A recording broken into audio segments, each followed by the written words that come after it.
Welcome to the Godless Spell Checker podcast. I'm Stephen Knight and I hope you're all well. Continuing the flawless run of incredible guests that I'm privileged to interview on this podcast, I will be bringing you a conversation with Prevent coordinator William Baldẽt. More on that in a moment.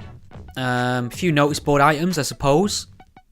For no reason other than I think Andrew Doyle's incredible and doing some fantastic work, I'd like to point you in the direction of the Joe Rogan show, which Andrew was just on, speaking very eloquently about woke culture and this intersectional ideology that seems to be infecting everything. Nothing's fun anymore. Everything's been wokeified, and many of us are getting a little bit annoyed by it, and a lot of people are starting to gravitate towards people who are speaking a lot of sense, who are eloquent, who are reasonable, who understand the arguments, who can argue both sides. And that man, I think, at the moment, really is Andrew Doyle. So check him out on the Joe Rogan show. The BBC Big Questions are back in the UK. Nicky Campbell host. I love the Big Questions. Some of you who follow me on Twitter would have noticed I like to tweet along to that. Well, they're back in my neck of the woods in Greater Manchester. Salford, in fact, this coming Sunday. I'll be in the audience. I've managed to infiltrate.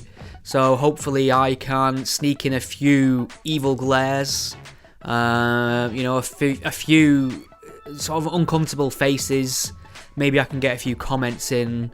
I don't know, maybe I can be bribed to wear something incredibly flamboyant and stupid on behalf of my listeners. You know, hook me up, I can be bought.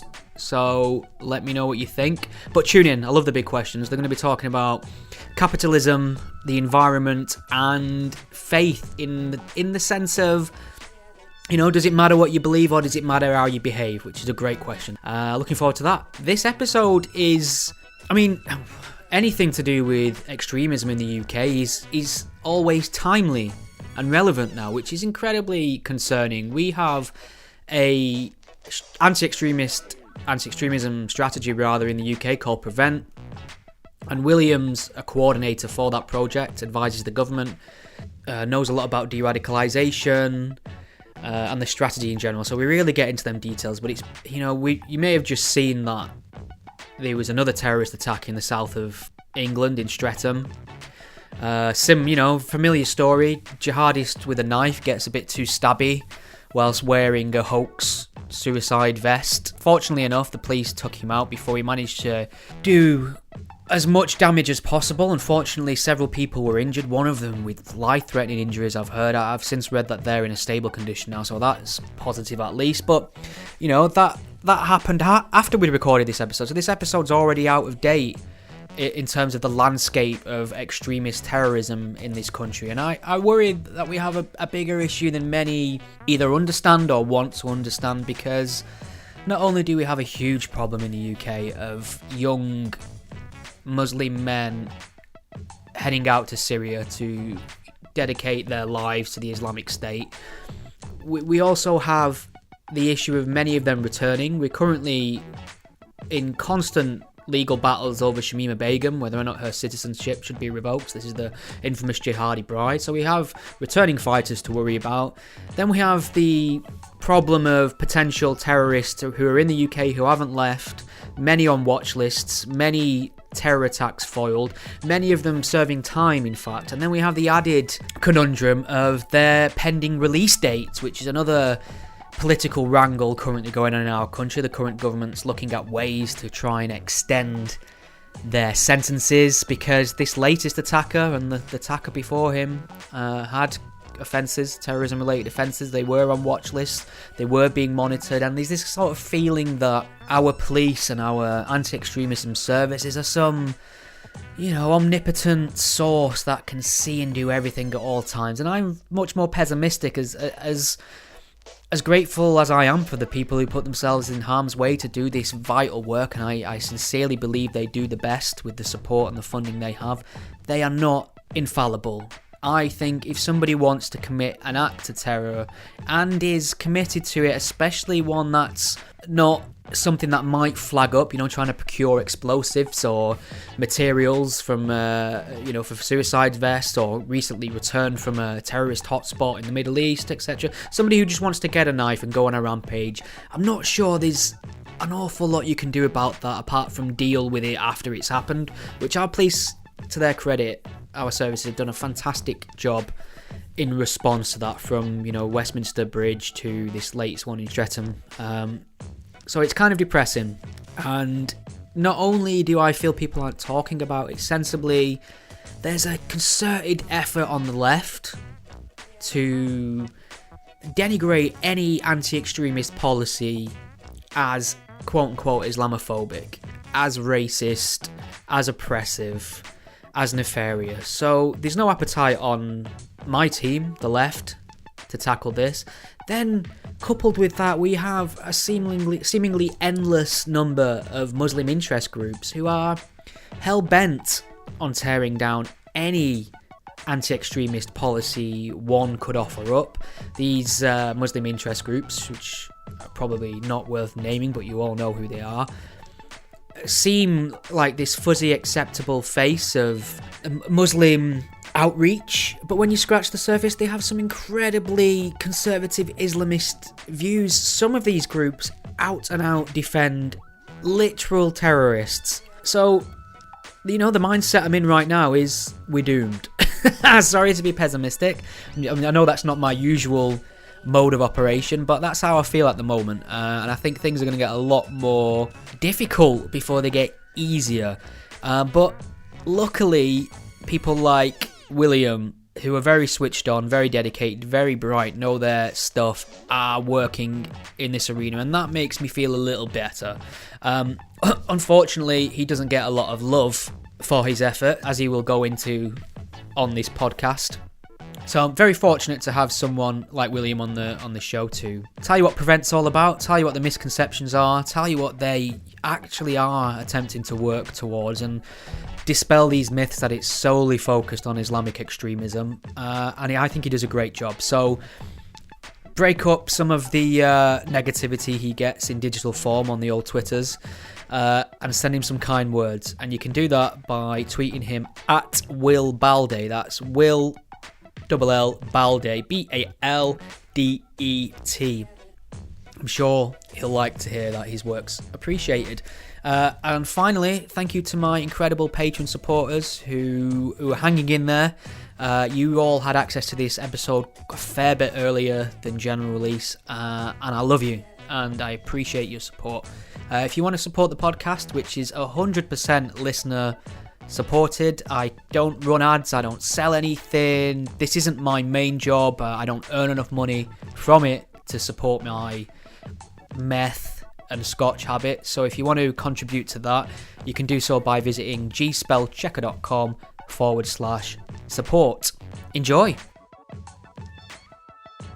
I'm very pleased to welcome William Baldẽt to the GS podcast. William, how are you doing? I'm good, thanks, Stephen. Thank you. Good to have you here. I'm very excited about delving into this topic with you. It's prevent, that is, and counter extremism in general. It's one of them topics really that everyone seems to have an opinion on, and some are more useful than others, shall we say. But before we get into the particulars of that, maybe you could just tell me a little bit about yourself and your background. How did you become involved in this kind of work? A long time ago, so 2008, saw a job advert for quite a small police force in the East Midlands, applied for it and got it. And it was a community kind of engagement role working for Prevent. And that was 12 years ago. And bit by bit, I've kind of built myself up. Then I went to Leicester, where I became kind of the strategic coordinator. So instead of working just on the ground in communities, actually writing the policy for Leicester as a city and Leicestershire as a county, while still doing the community engagement, because that's absolutely critical in this work, particularly because it's such a sensitive area.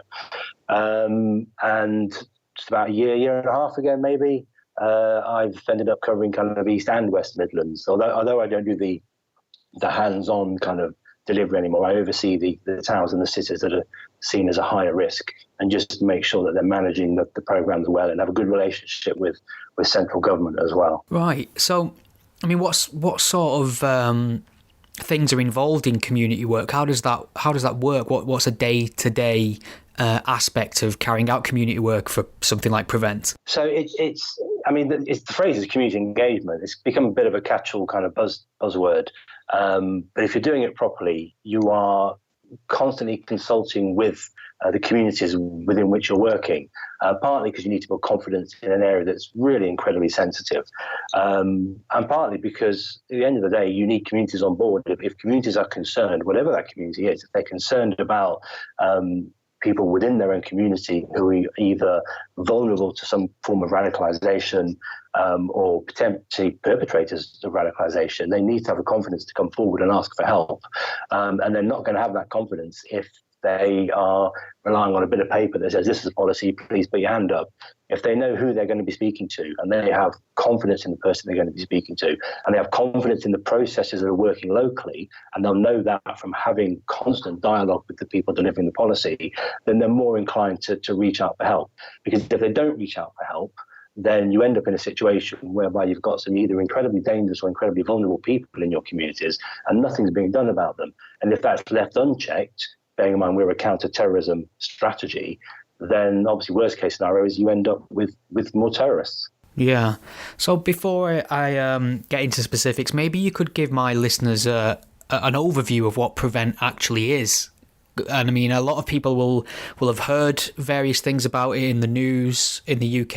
It's kind of it's one of them topics that seems to invite a lot of debate and criticism. I suppose many of my American listeners might not know at all what it is. So how would you describe Prevent? Okay, so Prevent as a strategy is what would come under what we would call countering violent extremism, or CVE.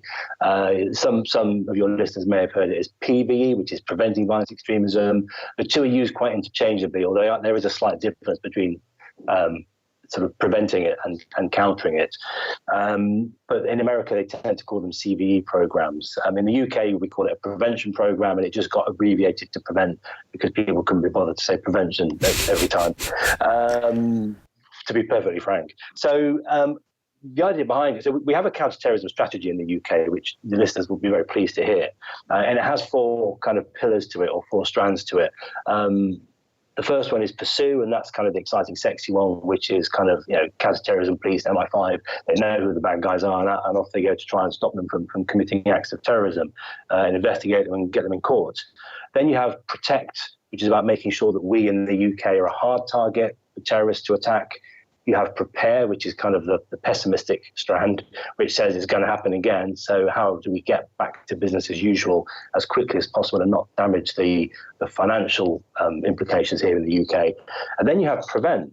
And in theory, it should be the least controversial element of contest, because it's about kind of putting an arm around vulnerable people and steering them away from a path that is potentially quite dangerous for them and for those around them. In terms of finance, it probably makes up about 1% of the entire counterterrorism budget for the United Kingdom, but about 95% of the conversation, which is quite an interesting dynamic.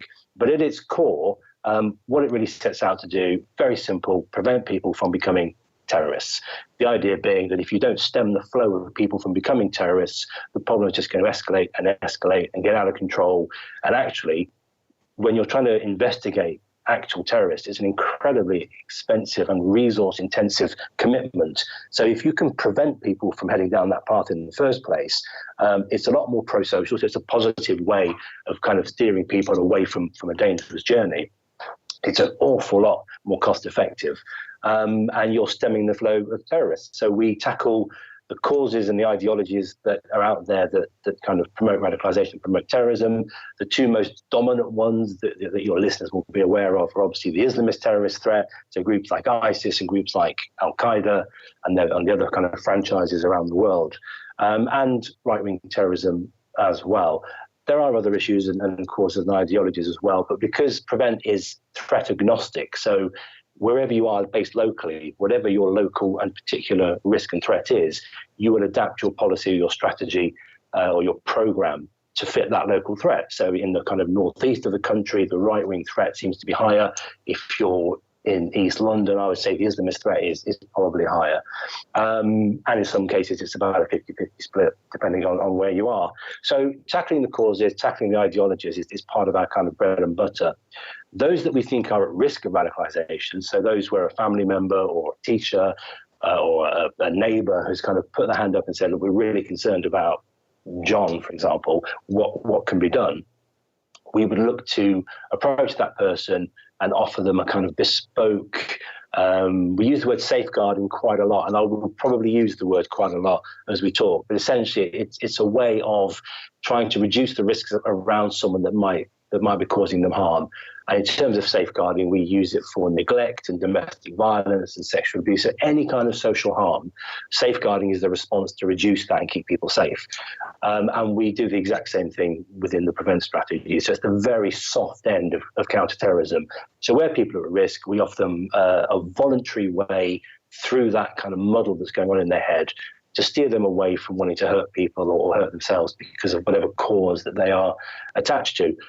The thing that I think gets missed a lot in the media is that it is voluntary. I mean, we only have one shot at this. We approach them, we speak to them, we explain why there are concerns, we explain what kind of outlets and outcomes we're looking to achieve, and they can, quite frankly, just say no. And there is nothing really we can do about that.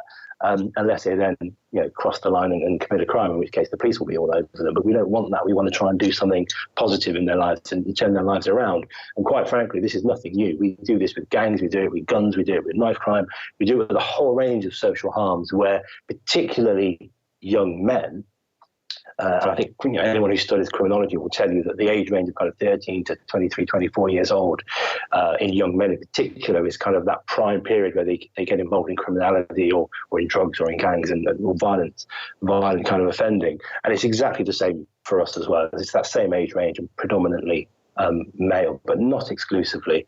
And it's to offer them a chance to kind of steer themselves through a different path.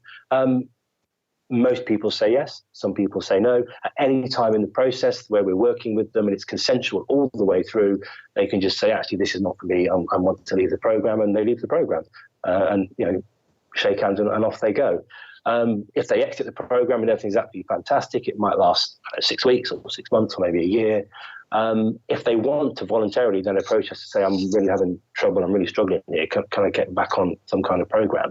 Then absolutely the door's always open and we will look to try and offer them some kind of intervention as well. So those are the first two elements: tackle the causes and the ideology, support those who are at risk. And the one that's been in the news quite a lot lately is the kind of rehabilitation side. So where people have actually committed themselves to the terrorist cause, they've committed a crime under the Terrorism Act, probably served a prison sentence. What do we do to rehabilitate those people? How do we disengage them from terrorism, full stop? It gets called de-radicalisation. If you want to get into the weeds of kind of disengagement versus de-rad, happy to do that. But de-rad is a bit of a lazy term for what is essentially trying to disengage people from wanting to commit acts of violence. It's just a way of saying, we're not here to change your worldview, but actually it's not fine for you to commit acts of violence. If I'll give you an example, I worked with one young lad who was a supporter of Al-Muhajirun, which is a UK-based Islamist group that got banned as a terrorist organisation some years ago. And he was on the edges of a particular group within Al-Muhajirun, kind of a subgroup, if you like. He was a convert to Islam. His family were very concerned for him, so we offered him a way out. We offered him some support, and he took it. And I spoke to him probably about 3 years after the intervention had finished. He'd got his life back together. He was back in touch with his family because he'd lost touch with them. He'd got himself married. He'd had a baby. And we were chatting about the process. And I remember him telling me that his worldview has not changed markedly. He still believes in all the conspiracy theories he believed when he was part of the group. He still believes that foreign policy is the cause of all ills in the world. He still had really strong anti-government views. All those things that he was weaponizing towards violence were still there, but he had absolutely 100% disengaged, and to this day remains disengaged. So it's not about just trying to change people's worldview. It's about making sure that doesn't become weaponized as part of whatever cause or ideology they're following. So those are three elements: tackle the causes, support those that are vulnerable, and then ultimately try and rehabilitate those that have already engaged in terrorism in some form or another. Right. Okay. Well, that makes logical sense. And I mean, you referenced people before, and I used the phrase "people vulnerable to radicalization." And how would you define those people? What sort of signs and warning flags are you looking for that places them on your radar? Yeah, so this is an interesting one because and I think a lot of this is down to the way the media report these things, and it's useful for us all to have shortcuts. So if you're working as part of a kind of a safeguarding board or a social care forum, looking at kind of positive solutions for people that are at risk of harm, you don't have a checklist as such, but you certainly have certain things that you would look out for that might be cause for concern.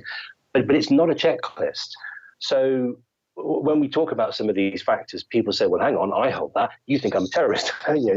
No, we really don't. You've got to look at the kind of the culmination of different factors that are coalescing and try and work your way through it. And because it's consensual and it's voluntary, we're actually having these conversations with the person. This is not people sat behind closed doors making decisions that they then say, well, now this is what we're going to do to you.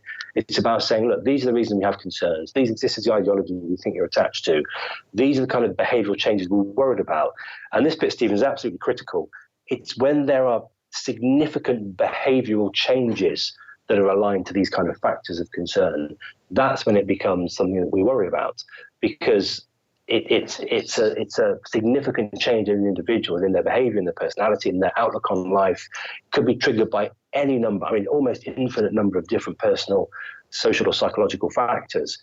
But for whatever reason, they have that kind of cognitive opening, that kind of mental opening for the terrorist narrative to land.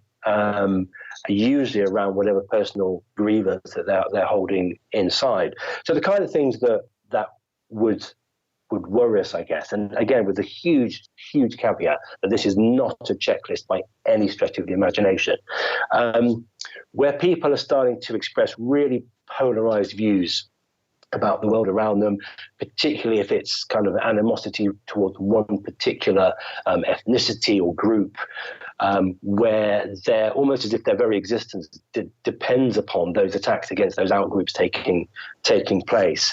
If you start seeing the world in very binary absolutes, and again, we're talking about a change of behavior for someone who is maybe quite nuanced and sees the ambiguity in the world, to someone suddenly becoming very shut down, very black and white, and seeing things only in absolutes, becoming extremely mistrustful of what were traditional friendship circles or family networks, becoming increasingly more paranoid about the world around them or about the people around them, starting to get drawn more and more towards conspiracy theories and conspiracy theories as a way of explaining the world around them.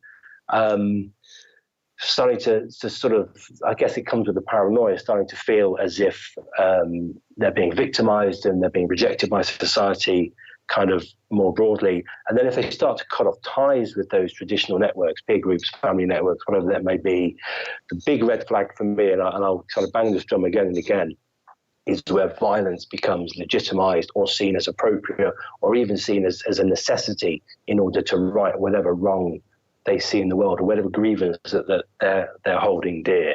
And then obviously people become a lot more secretive, hiding different kind of lifestyle changes, starting to get closer to groups or that are maybe deemed to be extremist movements, organizations, or starting to kind of ape the language and the narrative of some of these groups. Very often it's kind of rote repetition of what they've heard in private meetings or on the internet. And I guess another red flag for me is language that is dehumanizing other groups and other sections of society. But again, the big caveat here is these are behaviors that did not exist previously that all of a sudden have started to coalesce, and that then becomes your cause for concern. So it's not a checklist. It's about these becoming behavioral changes that might start to worry us. Yeah. And obviously, I mean, it seems fairly obvious to me that the biggest threat, possibly not extremism, but the biggest terrorist threat in the UK currently and potentially globally is that of an Islamist flavour, an Islamist slant. And in terms of de-radicalising these people, I often worry that as well-intentioned as a lot of de-radicalisation programmes are, it almost takes somebody with a strong theological background, skill set and knowledge to communicate with these people on a level that they might respond to. It feels to me that you could possibly set Islamist extremism aside in that sense, in terms of it's got a theological backing, it's deeply rooted in an ancient text, or a misunderstanding of that text, as some will say, or a particularly literal version, others might say. So I'm just wondering, is there any aspect of that within de-radicalisation that would involve somebody of a Muslim background, perhaps, who can communicate with people like this on a level that maybe non-Muslims couldn't? Yeah, absolutely. So there are consistencies between different forms of extremism or terrorist narratives. They're very often based on kind of collective social identities. They're not very keen on strong individual thinkings being part of their group. They want people who are going to give themselves completely over to the cause or the group. And so the DRAD programs more broadly will look at trying to strengthen individual identity. If you speak to people that have left the movement Hizb ut-Tahrir, for example, very often they've done it off their own bat. They've started to question, they've started to think for themselves, they've started to apply more critical thinking to what they're being taught and what they're being told, and things just don't quite stand up for them. And they start to say, actually, this doesn't feel right to me, and then they start to disengage. And that's kind of more broadly across all different forms of narratives, whether it's right-wing terrorism and neo-Nazism or Islamist narratives as well. However, what the Islamist narratives do, obviously, is plunder historical religious texts. Now, I need to be really, really clear here. There is no conflation between religious orthodoxy within the Muslim world and terrorism.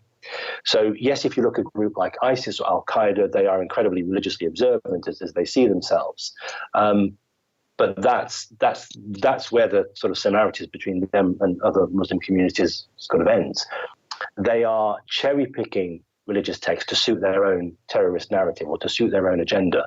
And we have to be really, really clear here. And I think one of the criticisms that Prevent had in the early days was a question mark around, did it see religious orthodoxy as some kind of trajectory towards terrorism? And it never did. And it genuinely never has. In fact, we don't believe there's any kind of linear pathway or conveyor belt to terrorism. It's one of those kind of myths that perpetuates that's just not true. But there is clearly a theological underpinning to the Islamist narrative, and it's largely due to this plundering of religious texts or taking verses out of context or twisting them to suit their own ends. And so because of that, theological mentors, or what we call them intervention providers, those theological intervention providers are absolutely necessary. But again, on their own, they can't really do the job, because you have to look at all those other external factors that have made somebody attached to that ideology in the first place. Maybe social, maybe psychological, that you need to unpick as well. So I know there's been a lot of talk about Usman Khan, who was the Fishmongers Hall terrorist most recently near London Bridge. And from what I can gather, I mean, he was undergoing 3 different forms of de-radicalization. You had theological mentoring, you had the kind of practical social psychological stuff ongoing, and then you had this Cambridge organization who was also working with them. So you had 3 different versions of de-rad, if you like, all working in unison with each other, and not really sort of bumping into each other or causing any friction between them, because they're all very different. And even that wasn't enough for him. So I think we have to be brutally honest with ourselves sometimes. I think that some people just cannot be de-radicalized. And I think we just have to accept that. The idea that we can stop every terrorist attack, unfortunately and very sadly, is just not the case. And I don't think we should set society up for that kind of failure. I think we need to be honest about what we can and can't achieve. But to go back to your original question, so yes, very much so, you would need some kind of, for Islamist extremism or Islamist terrorism, most often you will need some kind of theological mentor. Now, that can be someone that's come out of one of these terrorist movements themselves. A couple of our most effective theological mentors have themselves been, in their past, very much up to their neck in extremism and terrorism and radicalization. And they are obviously far better equipped to deal with some of these narratives than others. But again, it's not enough. You need more support around them as well. And so for the most difficult cases, you will have a complementary and kind of parallel process to help them essentially feel that whatever went on in their lives, whatever fractures went on in their lives, to make them think that the ideology was so important to them, this was the solution to all their problems. It's a way of saying, well, actually, if we can fix these other problems around you, you don't need that ideology anymore. And then at the same time, you've got the theological mentor starting to dismantle and dilute the terrorist narrative as well, and maybe bring the nuance of religious text that was missing from the radicalization process. Okay, I mean that's reassuring to know. And I mean earlier you touched on the fact that your aspect of this process is a small percentage in the overall picture, but it has a disproportionate amount of media attention on it and criticism levelled at it. And I was just wondering, how have we got to a point where the mainstream opinion, or certainly in the liberal press in the UK, is that Prevent is solely focused on Muslims, and as a matter of fact, it's basically just the government's anti-Muslim legislation. And how have we got to this point? So I think, I'll put my hand up. I've been in Prevent since virtually the very beginning. It came out in its current guise really at the end of 2006, beginning of 2007. I started in early 2008. And we just kind of put our heads down and got on with what we needed to do. We have to be honest, and that at the time that it was launched, it was very much focused on Al-Qaeda as the global threat. Now, Al-Qaeda were targeting Muslim communities for recruitment. They weren't targeting any other community but Muslim communities for recruitment, and weaponizing genuine grievances that Muslim communities might hold, with a view to then trying to exploit them and recruit them. So when you then bring a counter-terrorism policy that is countering the radicalization of Al-Qaeda, of course you're going to put your time, your effort and your resource and your support into the very communities that are being targeted by a terrorist organization. Now, my own personal opinion is that with all the best of intentions, because this was predominantly led by the police in those early days, there was a feeling within Muslim communities that they were being securitized. It wasn't the case, and I genuinely don't think the police had any intention to do any form of securitization. But the fact that you stand there with a badge in your hand sends out its own message. And I think that conflation in the early days led to kind of rumors starting to perpetuate very early on. And I think some police forces were very good at countering that. I worked in a very small force, and we didn't seem to have very much problem with that, but we were very open and honest about why we were there and who we were and what we were trying to achieve. I don't know if maybe in London that was quite the case.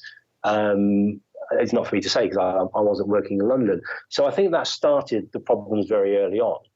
So then when we opened it out to cover all forms of terrorism, with a particular focus on right-wing terrorism because of the increased threat we had there, people then said, that's just a fig leaf. You're just saying that to try and counterbalance the fact that you're just targeting us as Muslims, which genuinely wasn't the case. It was about saying we now have this increasing right-wing threat that we weren't expecting. When we first produced this strategy, we need to course correct. We need to make sure if we're going to tackle terrorism, we tackle all forms of terrorism. If we're going to tackle extremism, we tackle all forms of extremism. So it very honestly and openly, I think, opened its horizons to a much broader set of concerns and problems. And then because it's all about local delivery, so your local council, your local authority determines what your local plan is on the ground, not central government.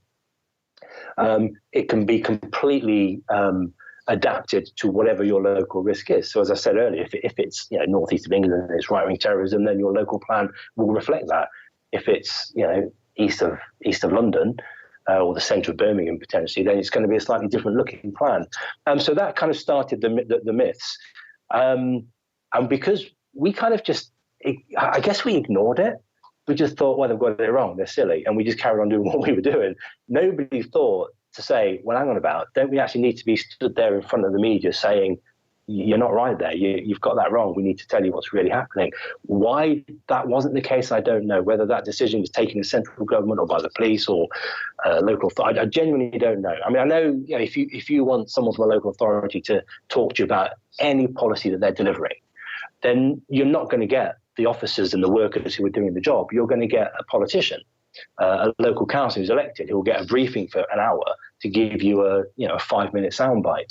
So it's not the culture in local government. I think maybe in central government is not a naturally open culture. So I guess that kind of allowed that vacuum out there to be filled by our critics. I think we have to be clear when we talk about critics. There are some people who are They genuinely have anxieties about a CVE program. They want to make sure it's fit for purpose. They want to make sure it doesn't stigmatize particular communities or have a focus that's seen to be unfair. But then there are other critics who are not quite so honest and have an ulterior motive and peddle kind of untruths and myths about Prevent that in their heart of hearts they know are not genuine, but they have another agenda at play. And it's very difficult sometimes to kind of pull the two apart. And when we start sort of pushing back against the critics, you get those kind of more genuine folks saying, well, hang on, you're having a pop at us now. And we're genuinely not. We're really, when you hear us, our frustration, and you'll see, if you follow me on Twitter, you'll see my frustration sometimes comes out. Normally after a glass or two of wine, I have to say. It will start to come out. But I'm genuinely not aiming that at those kind of honest brokers who genuinely want us to succeed and want the strategy to be right. I'm talking about ones that lie through their teeth and have a really sinister ulterior motive. Yeah, so I really appreciate and understand that there are people who will be skeptical of the strategy in general and have some genuine concerns and would like to voice them, and that's always good. You always want constructive feedback and you want to engender discussion in that way. But then we have groups that you've mentioned, obviously have got certain interests themselves, and a lot of these are sort of soft Islamist groups, Muslim interest groups, who are just against any form of legislation that's anti-extremist. And it doesn't surprise me at all that these groups exist and these groups peddle misinformation. What surprises me most about it is places like The Guardian will publish open letters on their behalf.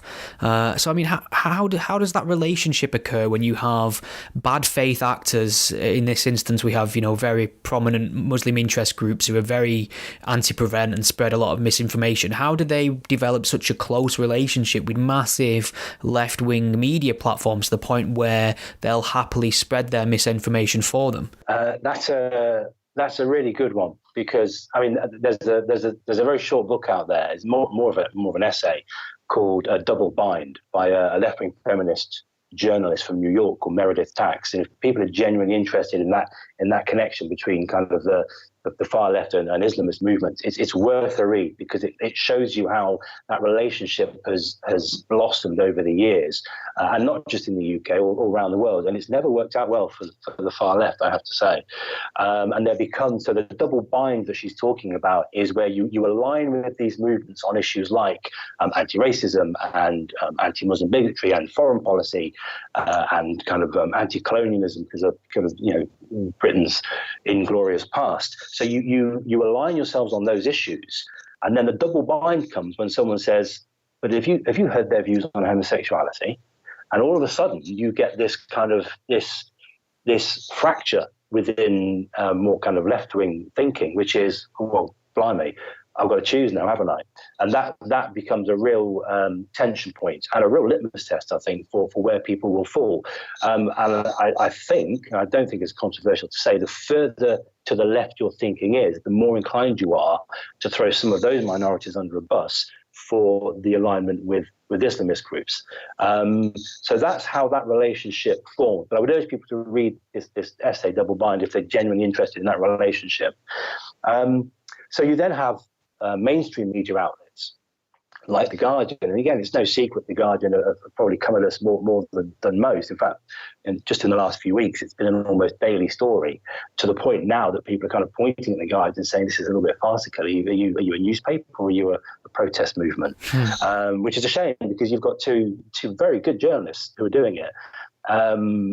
And sadly, I think they're losing a bit of credibility. But that's for them to decide their own editorials. But The Guardian, it's an interesting one, because it's had a few pops at me personally. I did one interview around preventing schools, and the journalist phoned me up and said, "Look, these are the 8 quotes I'm going to use. Are you okay with it?" And I said, "Actually, that one there, I probably was being a little bit too provocative or belligerent there. So if you're going to drop any of them, that's the one I'd prefer you to drop. But actually, I did say it. So if you want to put it in, that's fine, by all means." And then she emailed me, and I've still got the email where she said, "Look, I'm really sorry, but the editor felt this told too good a story about Prevent. So we've dropped 7 of them. We've just kept the one you didn't like." Oh, of course. And I thought, well, at least she's been honest about it. And the other one was a kind of an online outlet that I think Guardian journalists go to pasture when they get close to retirement. And they did a massive hit piece on me and on Leicester in particular. And the journalist even said to me on the phone, because I said to him, I'll be honest with you, mate, as a story, this is a bit of a crock. And he said, I know, Will, I know it is, isn't it? But it's just too good an opportunity to miss.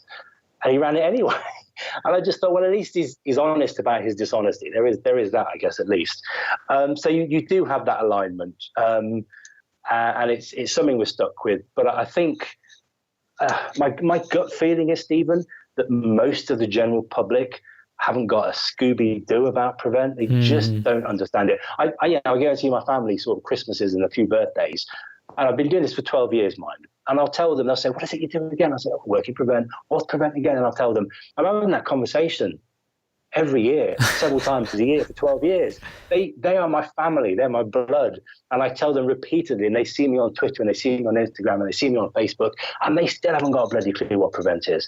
So the idea that the general public all knows about Prevent and largely don't like it, I think is one of the biggest myths out there. My gut feeling is most people don't know about Prevent. Most people that know about Prevent, a good 60% or more maybe, are largely happy with it. And there's a very small minority, maybe 10%, who know about Prevent, who really genuinely don't like it, but they shout the loudest. And if you follow Twitter, they shout very loudly on Twitter. And I have to remind myself literally every single day that Twitter is not real life. It's not what's really happening out there in the world. And you just have to sometimes take a step back and just remember that there's a lot of ranting and raving and trolling goes on Twitter. And I had a bit of a spat quite recently with someone, and I thought to myself, this is just becoming a little bit, I guess, boring is probably the best word. So I changed my notification settings. It's been a bloody dream all week, Twitter. It's lovely. It's amazing how much of that just completely goes away in the real world if you just disengage on Twitter. It's something I learned to do very early on, and it's been good for my sanity. You just drown out the trolls. Yeah. I mean, if people want to genuinely come at me and say, look, I have a concern about Prevent because of X, I think things should be done this way, not that way. I think we should have a conversation, or I think you're wrong because of X, Y, Z, and actually have a dialogue and a debate. I am more than happy to have that discussion. But so many people, and some of these are academics who are trying to be taken seriously in academia and in universities, trolling me with petty insults and subtweeting me. And you just think, my God, man, get a life. Have you actually taken a step back and looked at what you're saying and doing? Yeah. I imagine a lot of these interactions would go very differently in person. I think there's something major that's lost from discourse by having it out, in 240 characters or less. And couple that with the fact that when you are doing this, you've got an audience. So it becomes about winning ground rather than trying to understand each other and then say, and trying to learn something from each other. So it's not the best platform for anything, as far as I'm aware, Twitter. Maybe from, sharing the odd news article, it's rapidly losing its worth in a lot of ways in terms of discussion, I think. Yeah, and I joined Twitter with a work account because I genuinely wanted, when I started doing this work in Leicester in 2012, I genuinely wanted an open platform, a transparent platform where I would talk about the work I was doing. I would share articles of interest to me, and I would engage with academics as well who have an interest in this area. There's a lot of counterterrorism and terrorism academics out there who are doing some really valuable work, and I thought it'd be really good to kind of link people up and talk to them. And maybe if there was some narratives out there that were not true or some myths, try and bust them a little bit and then put some nuance and some common sense into the conversation. But it's become a bit of a trolling platform. And so, like I say, I just changed my settings about a week ago, and it's muted pretty much 90% of the trolls, which is lovely. Excellent. I'm glad to hear it. Yeah, definitely good for your mental health.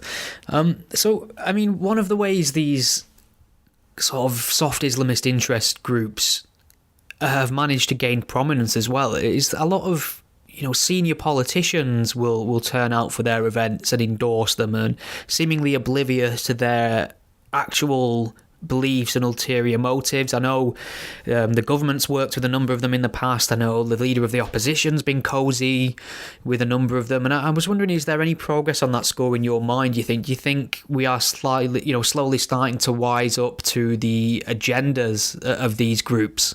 That is a good one. I'd like to say yes. I'm not sure we're there yet. I think the politics in the last kind of 4, maybe 5 years has been so polarized. It's been I mean, the country's been quite a tense and intense place to live, I think, for the last 4 or 5 years. And I think that polarization of politics has made things worse, if not been partly the cause of that, along with kind of Brexit discussions and debates. I've long given up trying to understand politicians. I mean, I've sat down with politicians. I've spent the day with a politician who's one of the fiercest critics, or certainly a fierce critic of Prevent. And they told me to my face repeatedly throughout the day, I can see the good work that's going on. This is really amazing work. We have to have a Prevent strategy. What you're doing is fantastic. I can see how you're keeping people safe. I can see how you're countering radicalization. Keep up the good work. Keep engaging community groups because they're the bread and butter. They can get into hard-to-reach communities to solve these problems much better than your government can or local government can. This really must continue. And within 48 hours, they're on the airwaves slagging us off. Yeah. And I thought, what do you do? Where do you go with that? I mean, where do you go with that?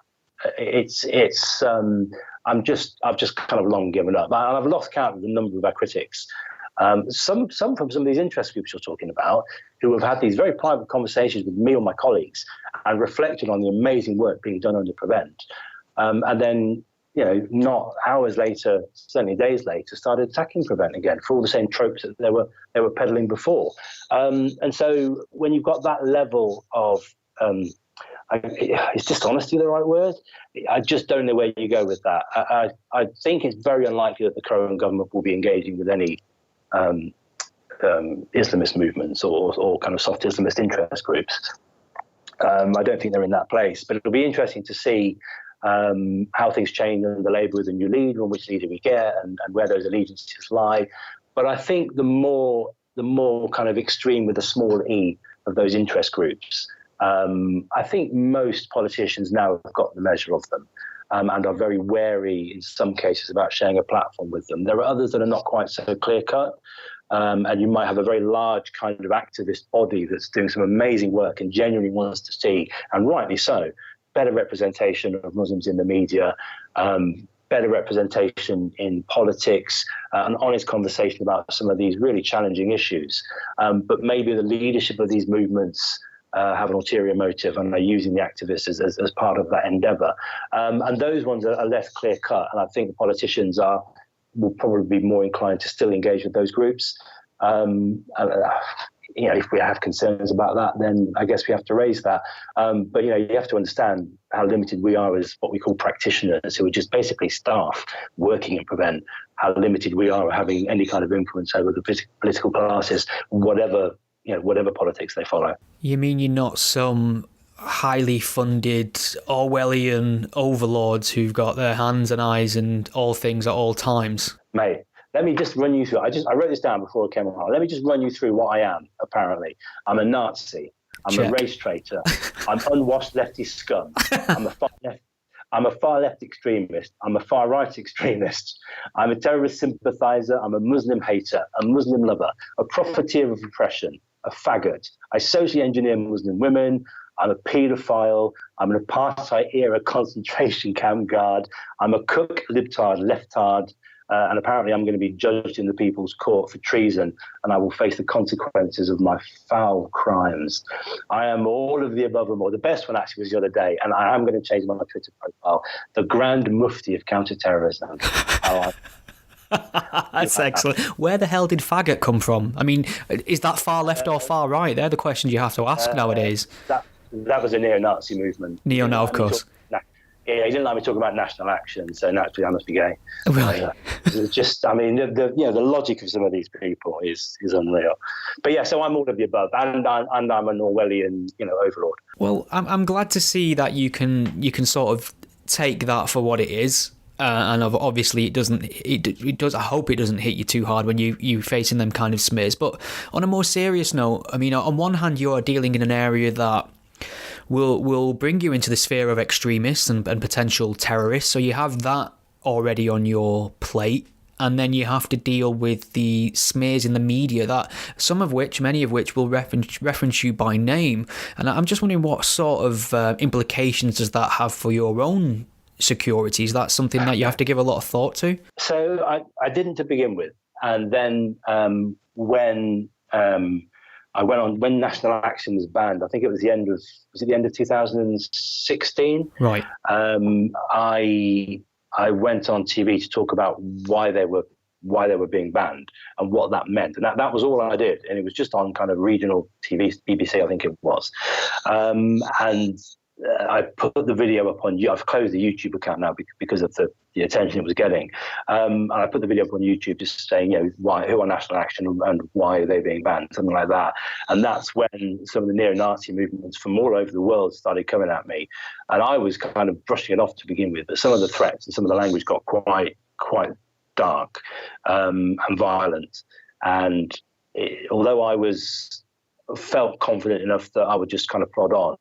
I've got a little baby girl who at the time was kind of only just 1 year old, and my wife was very nervous, very, very nervous, and she sees the attacks on me by these Islamist groups, particularly the group Cage, who have come for me no end of times, and it's also some of the neo-Nazi organisations and individuals, and she's genuinely worried for her safety, for her son's safety, for our daughter's safety, and for my safety. And so I sort of consulted with the police, and I had to go through several weeks of counter-surveillance training, anti-surveillance training, personal safety training. I did martial arts for many, many years in my teens and early 20s. So I've always felt quite confident if anyone was to kind of square up to me. But the stuff they were teaching me was genius stuff, and stuff that I'd never learned in all those years. And it was, partly exciting that I had to go through it, and partly thinking, Christ, I have to drive a different route home every night in case I get followed. And even when I do one of those different routes, I then have to change the route midway through sometimes, just to be absolutely sure.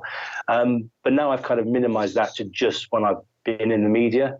Because that's usually when I get the backlash, and then I get emails from Facebook and text messages from Twitter saying, "Did you request a password reset?"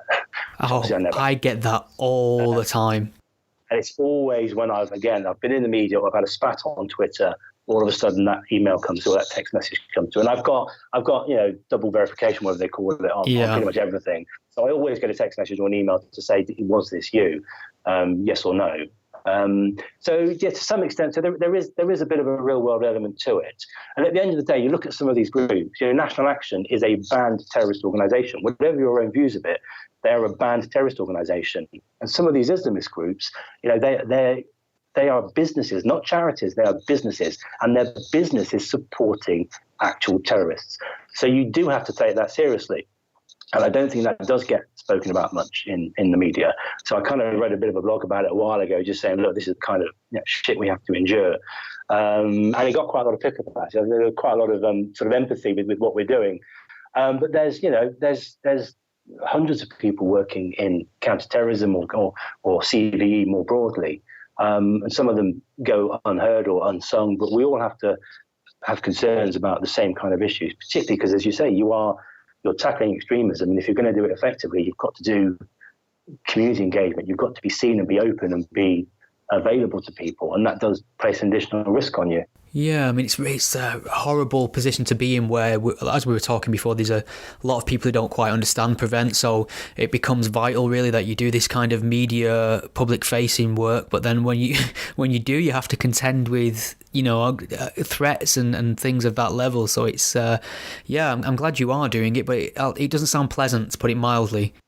No, I mean, I guess, I don't know, I get quite blasé about it, and I think it's because I've been doing it so long. And because I've had the training I need, and I do what I need to do, and that's absolutely fine. It's only when I'll get into a spat on Twitter, and my wife will look, and she doesn't follow me on Twitter, thankfully, but what she does, she's doing it from a sock puppet account that I don't know about, and she'll kind of call me to task and say, look, babe, just chill out with you, because you're getting too much heat or you're getting too much attention. And then I'll try and just kind of and leave the conversation or the spat that I'm in and leave it graciously. And obviously they claim some great scalpel victory because you've left the conversation. Yeah. And the reality is I don't want some twat knocking on my door threatening my baby, is the bottom line. But it's not to over-egg it. I mean, it's occasional now, and it's, as I say, it's only when there's been a particularly kind of fraught or testing exchange, either on Twitter or I've had to go out on the BBC or whatever and talk about Islamists or Nazis. Well, what I wouldn't mind doing is, for the next 5 minutes or so, is just throwing you a couple of questions I've had on Twitter. I know a lot of my listeners are quite engaged on the topic of Prevent, and I imagine the majority of them would sympathise with your views and experience on this, but I've got a number of questions that I'd like to put to you, if that's okay. Yeah, sure. So one from Wasik UK, he's asked, should there be an alternative to Prevent that tackles Islamist extremism? He goes on to say, this is because of the constant furores from it seems, many in Muslim communities that feel like Prevent was and only exists to demonise normal, brackets, conservative Muslims. So I disagree. I think whatever we call it, the attacks will come. I think the attacks will just come saying, don't be fooled. X is still Prevent. Whatever name you want to call it, it would just call it Engage, whatever. People will still say, but that's just Prevent, unless you significantly change the policy. And I think after kind of 13, 14 years of Prevent, we're pretty much in the place where it's evolved to about as good as it can get in terms of being a social care kind of soft approach to counter-terrorism, and it's replicated and respected all over the world. It's got probably more respect outside of the UK than within the UK because of these kind of these groups are trying to undermine it. And I absolutely understand people saying, well, give it a name change. But if we just change the name and we don't significantly change the strategy, people will just say, well, now you're trying to be disingenuous, you're trying to fool us. All you've done is change the name. So I think we made a decision a long time ago to sort of stand up for what we are and who we are and be proud of the work that we're doing to keep people safe and do it under the banner of Prevent. And I think when you're talking to communities locally and you're having those kind of interpersonal conversations with communities, you know, I used to have conversations when I was specifically working in Leicester where people would say, oh, we like you, Will, and we like, you know, the police Prevent guy, and we trust local Prevent. We've got no issues with you. We just don't trust central government. We have a big suspicion around government. And then, you know, the Birmingham coordinator was having the same conversation with his communities, as was the Leeds coordinator and the Portsmouth coordinator and so on and so forth. So actually, I think there's a lot more love and respect for Prevent on a very kind of interpersonal level that you don't hear in the WhatsApp groups and on social media more generally. And actually, we get a reasonable number of referrals from families and from communities. So clearly there are some people out there that do have confidence in the work we're doing. Whether they will stand there and wave a flag that says I heart Prevent is another matter. I probably wouldn't want them to either. You know, telling the terrorists that you support counter-terrorism is probably not the best strategy for anybody. But they will always work with us, you know, in private and discreetly where they need to try and support the work that we're doing. And at the end of the day, keep communities safe. Okay, good answer. Well, Liam Duffy has asked, he's a friend of the podcast, former guest, he's asked, I'm a bit vague on his views of Cage. Can he please clear them up? Now, I get the feeling that was typed in the tongue-in-cheek font. I like Cage just as much as they like me. I think we can all... Not one iota more. Okay, I think that's pretty clear to me. Somebody going by the name of Angry People Click More has asked, do the actions of the woke left significantly increase the risk of cumulative extremism on the actual alt-right? Cool, that's a really good question. So there is this concept of cumulative radicalization and cumulative extremism, which is the people on the one side fuel anger and hostility on the right, and then that then on the other side, and then that then reciprocates and fuels it back on the left, kind of an escalation, if you like. So yes, it does happen. To what extent it happens, I don't know. I think the jury's still out on that one. But definitely, if you look at the early days of the English Defence League in 2009, you know, they came about as an escalation because of groups like Al-Muhajiroon that were walking the streets of Luton. So the entire inception of the EDL was, in effect, a reciprocal response. You then had the Muslim Defence League, which were not an extremist movement by any stretch, but were there in response to the English Defence League. They then kind of escalated on that side, and you got this. You do get this escalation, whether or not it's escalation in regards to radicalization and terrorism. I'm not hugely convinced by, although it's not beyond the realms of possibility. And we've seen certain individual cases, but I don't think it's a widespread problem, I would say. although it's definitely a known concept within academia. Okay. I think the broader lesson here, for me personally, is that street movements are generally annoying and bad news anyway. Yeah, pretty much. Pretty much. And I tell you where we do need to be careful. So the English Defence League was quite a nuanced and complex movement, and it wasn't just a bunch of Nazis and racists. Yeah. And I remember I did a talk at the University of Northampton, and I had this guy from Socialist Workers' Party or somewhere like that, I can't remember now, and he literally on the break, after I talked about not demonising the EDL, when we're trying to work with people to sort of draw them out of the movement if they're particularly sympathetic towards violence, we're trying to work with them. Standing across a barricade and calling them, quote unquote, a fucking Nazi is really not going to help us reduce their risk or reduce their propensity for violence. And in the break, I literally got cornered by two of these guys who were, when I say frothing at the mouth, when they were talking, they were spitting in my face as they spoke about how dare I even suggest any sympathy for the English Defence League. Yeah. And I know academics who are a real kind of, and I don't have any sympathy for the English Defence League as a movement or the aims of Tommy Robinson and his ilk, but there are some really excellent left-wing academics who have studied the movement in detail and gone to the marches and spent time with them. What they found was a far more nuanced and complex body of individuals, some of whom were very much at the extreme end, some of whom were kind of pushing the boundaries towards neo-Nazism. And at the other end, you had mums who were just really worried about employment and immigration and didn't really have a voice to talk about it. And this street movement gave them that voice.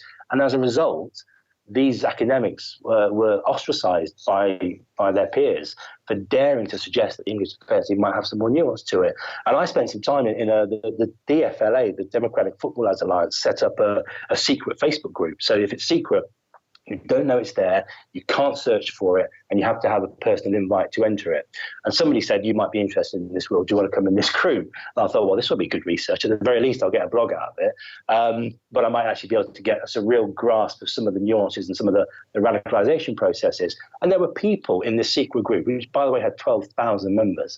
There were people in this group who were defending Muslim communities and saying, how dare you blame all Muslims for the actions of a few terrorists. And I thought, yeah, good on you, but what are you doing in this Facebook group?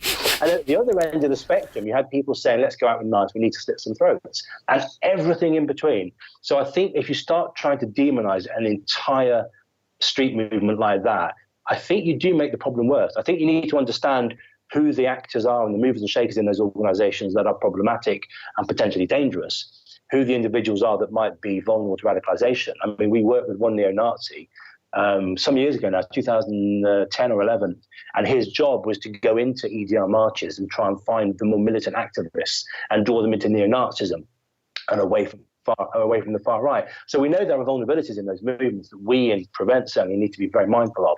But this kind of broad attack against these movements actually, I think, can make the problem worse. I agree. I mean, I think I've heard it said a few times that with this kind of blanket description of the neo-Nazi group or the hard right group being reported almost reflexively in the press, acts as a bit of a beacon to genuine Nazis and far-right groups. They see them reported as such and think, well, they're our guys, and they're more inclined to turn up at the next, Tommy Robinson rally or whatever. But I had a very similar experience, and I think because I've spent a bit of time on the ground reporting at these events, and I'm no fan of Tommy Robinson, as anyone on my Twitter feed will attest. But I think people kind of fail to understand that being accurate and attempting to inform about an issue isn't the same as endorsing it. So, I mean, I'd find a multitude of different people on the ground when I went to a lot of events he'd put on, from, like you say, some quite scary people that had about 3 teeth between them to quite nuanced and well-informed members of society who just had genuine concerns about, immigration and terrorism and things like that, and people that were just drunk. So it's kind of, it's a whole mixed bag of people, and it doesn't help to write it off as one particular thing, I don't think. No, there's a really good book out there. It's a free book you can download. If you're genuinely interested about a street movement, a street protest movement like the English Defence League, it's by an academic called Hilary Pilkington, and it's called Loud and Proud, Passion and Politics in the English Defence League. Now, Hilary, she's a friend of mine. She's staunchly left-wing.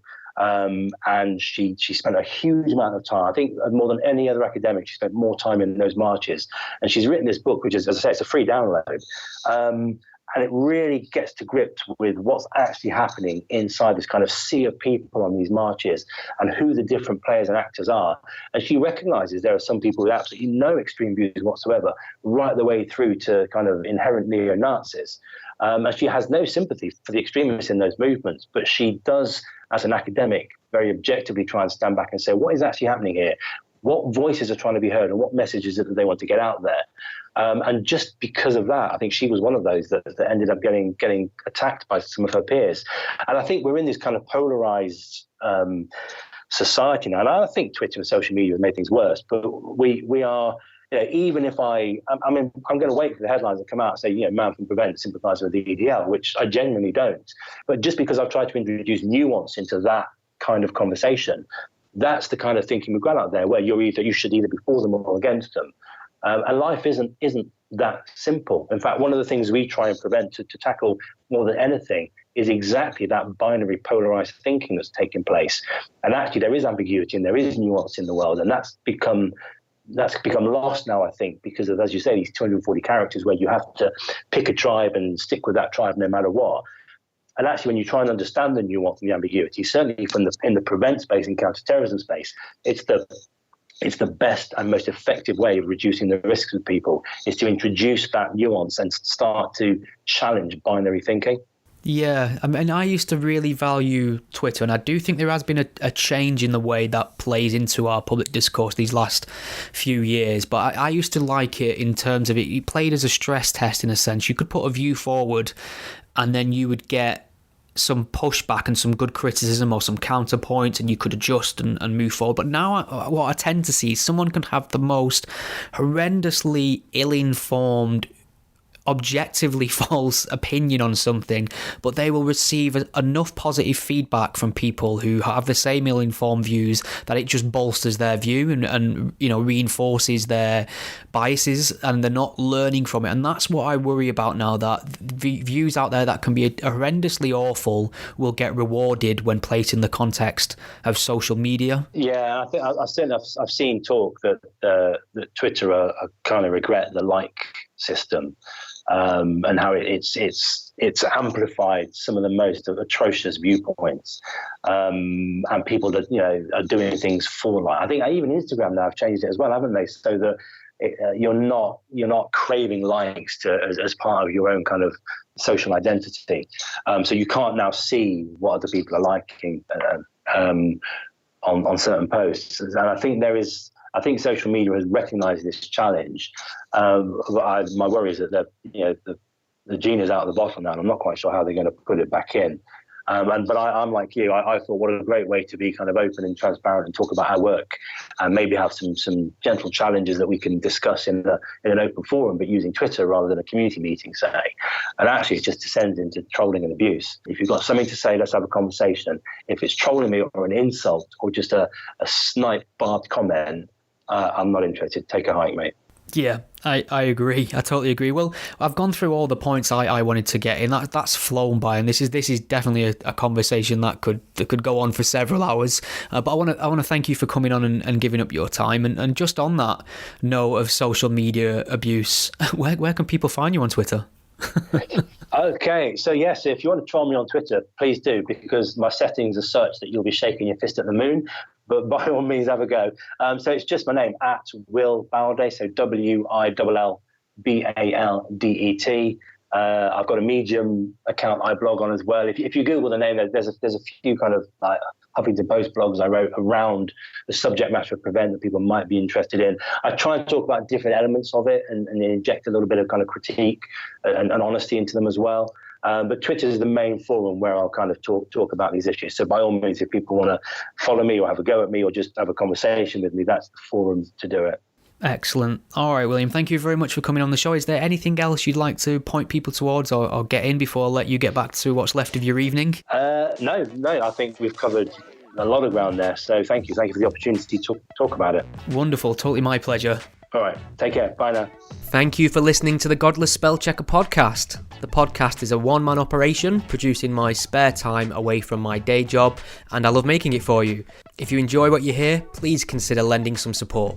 The show is entirely listener supported. I don't sell anything, I don't run ads, and given the alternative and unpopular focus of my content, it's very unlikely to find a sponsor. So there are a number of ways you can support and chip in and help improve the show and give me more time to produce more content. You can become a patron supporter and pledge a monetary amount per month or per episode by visiting patreon.com/gspellchecker. If you can't lend monetary support right now, don't worry, there's other ways you can help the podcast too. You can share it on your various social media networks, or take a moment to leave a review wherever you listen to it. Your support is massively appreciated, thank you.